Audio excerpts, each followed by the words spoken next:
গাজীপুর মহানগরের নাসির পালোয়ান হত্যা মামলার এজাহার নামীয় ৩ নম্বর আসামি মোহাম্মদ মিনহাজ শেখকে গ্রেফতার করেছে র্যাব এক পোড়াবাড়ি ক্যাম্পের একটি বিশেষ অভিযানিক দল।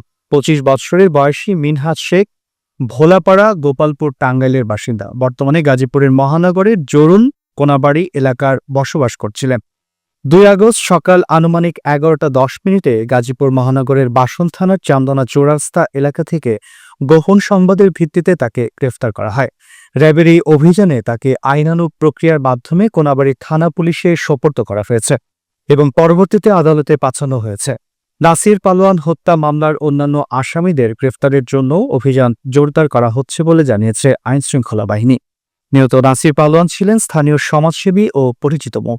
স্থানীয় জনগণ দ্রুত বিচার ও দৃষ্টান্তমূলক শাস্তির দাবি জানিয়ে আসছেন।